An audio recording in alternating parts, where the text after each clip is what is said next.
It will cease its operation this year, as TIEZA will no longer continue its lease of the said land with the DENR. So let's talk about one of Cagayan de Oro City's most treasured sanctuaries, the gardens of Malasag Ecotourism Village, where it sits on the green hills of Cugman overlooking the blue waters of Makahalar Bay. Malasag Ecotourism Village is more than just a garden or a resort. It is a living classroom, a place where nature, culture, and community come together in harmony. But like all beautiful things, Malasag needs care. And now, as it faces a big challenge, as it is about to be closed down, I stand before you to speak about why sustaining and preserving this eco village is so important, not only for tourism, but for our environment, our culture, and our future. Spanning more than 6 hectares, the Gardens of Malasag were conceived in 1991 as an ecology-friendly cultural habitat project.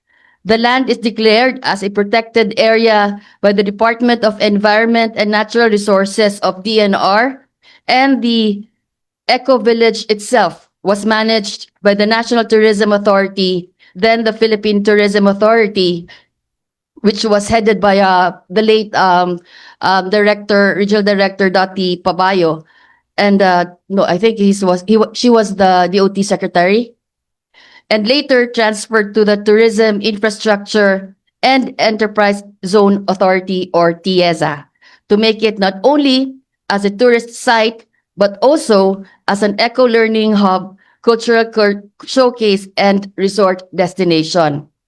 Just recently, we got wind of the report that TIEZA is no longer renewing its lease of contract with the DNR to manage the Malasag Eco Village, and its contract ends this year, December 2025, with 46 employees on the risk of being displaced or might lose their jobs. And yes, might lose their jobs.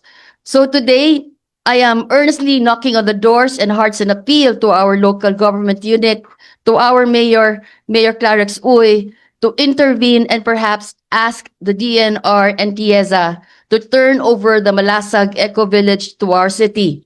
It will not only be a source of income, keeping it will preserve and protect the very lungs of our city.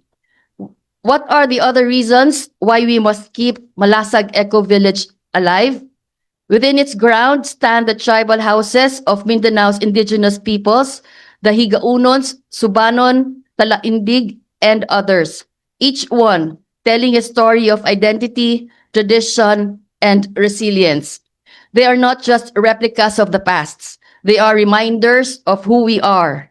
They teach us to respect for diversity, and they allow younger generations to appreciate the wisdom and artistry of our ancestors. To sustain Malasag is to keep these voices alive, to ensure that our indigenous brothers and sisters remain part of our nation's tourism narrative, not as forgotten figures, but as living partners in development. Third, for many local residents and tribal artisans, the Eco Village provides jobs, income, and opportunities to share their crafts and heritage. When we protect Malasag, we are protecting livelihoods, knowledge, and dignity.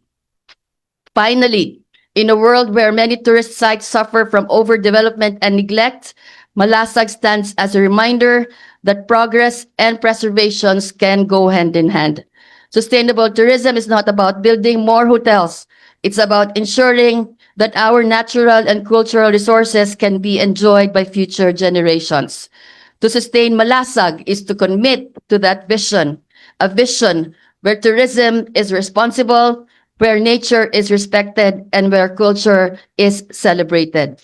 In closing, let us remember that the Gardens of Malasag is not only a destination, it is a legacy.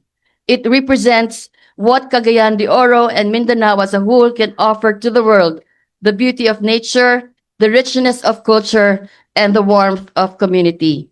May we all work together this time. May we work to keep Malasag to be managed by the city and to keep it alive, green, and thriving.